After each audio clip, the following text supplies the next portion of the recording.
16ই December মহান বিজয় দিবসে শহীদদের শ্রদ্ধা জানাতে জাতীয় স্মৃতিসৌধের প্রস্তুতি এখন শেষ পর্যায়ে। সাভারে গত কয়েকদিন ধরেই স্মৃতিসৌধের চত্বর জুড়ে চলছে শেষ মুহূর্তের প্রস্তুতি।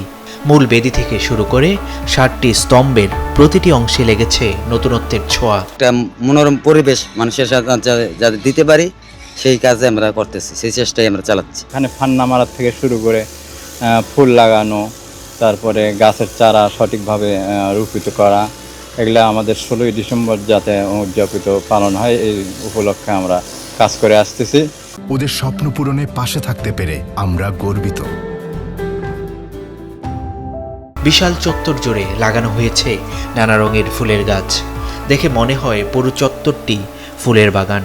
লাল ইটের সঙ্গে সাদা রঙে সাজানো হয়েছে পুরো স্থাপনা। জাতীয় স্মৃতিসৌধের পুরো কমপ্লেক্সে ধোয়ামোছাকরণ, পরিষ্কার পরিপাটিকরণ, রং তুলিকরণ এবং বিভিন্ন চারাগাছ রোপণ কাজ ইতিমধ্যে সম্পন্ন হয়েছে।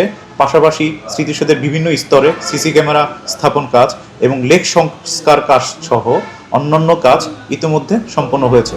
একদিকে যেমন চলছে সৌন্দর্য বৃদ্ধির কাজ, তেমনি অন্যদিকে পুরো এলাকাকে ঢেকে দেওয়া হয়েছে নিরাপত্তার চাদরে। রাষ্ট্রপতি, প্রধান উপদেষ্টা সহ দেশি বিদেশি গুরুত্বপূর্ণ ব্যক্তিবর্গ আসবেন স্মৃতিসৌধে। তাদের আগমনকে সামনে রেখে পুরো এলাকাকে কঠোর নজরদারিতে নিয়ে আসা হয়েছে।